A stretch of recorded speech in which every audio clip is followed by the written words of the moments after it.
Dragon Age 2 is going to be about consequence. It's a game about making hard decisions. As we talked about the plot for Dragon Age 2, it really came down to two potential stories. One, which felt a lot like Dragon Age Origins, and the second, which delved into a lot more about the actual lore and history of Dragon Age 2. The second option was the tougher option to tell. But we felt that Dragon Age needed to explore some different directions and some different ways to tell story. Hawke, the man or woman that the player steps into the shoes of, is a refugee, someone who escaped the Blight and spawned a legend. Hawke is going to be a different character based on the actual dialogue options you pick. And that was a lot of fun trying to come up with the good guy character who's going to sacrifice himself to do the right thing for others, and the much more aggressive, I'm going to, do whatever it takes kind of character. And of course it wouldn't be Dragon Age without the snarky, sarcastic humor.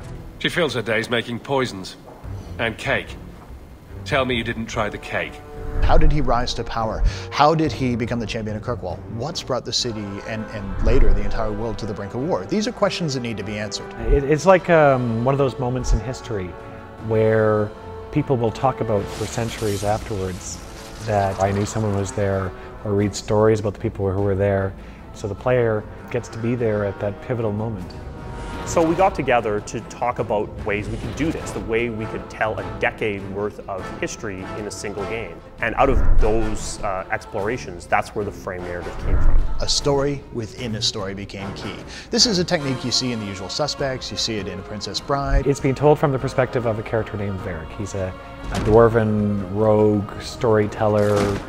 I've had gentler invitations. Varric knew the player, and he's telling the story to Cassandra, who is a Templar investigator who is trying to figure out what happened. Time to start talking, dwarf. They tell me you're good at it. What he doesn't always tell the truth. Sometimes he begins telling the legend, the story that everybody knows about this character, Hawke, that was larger than life. Bullshit. That's not what really happened.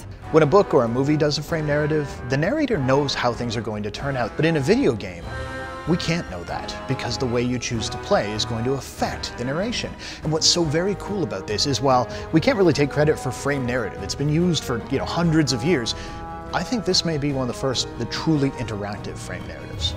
Thus began the champion's first year in Kirkwall, settling his debts with the mercenaries.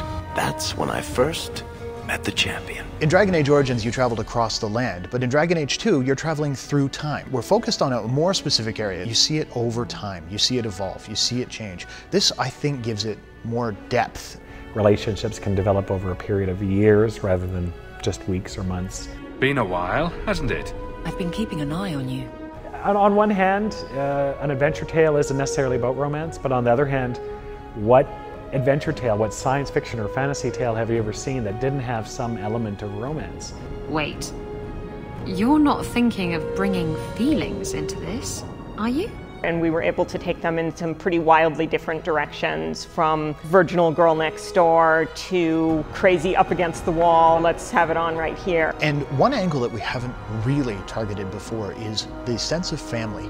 The sense that Hawke is not some character who just washed up on a beach with no history, nothing to back him up.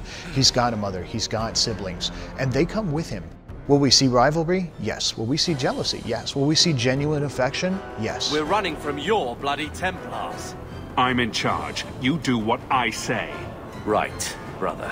So it's obvious, well, if I'm going to become the champion of Kirkwall, why bother playing? Well, the question is, what is a champion of Kirkwall? Is there a political significance? Do I command an army? Have I got some sort of superpower that no one's told me about? And in a lot of ways, how you choose to play will help define that. It would have been very easy for us after Origins to sit on our laurels and just do what was already successful and not try anything new. But I think the thing that Bioware does that's great is we're always interested in evolution.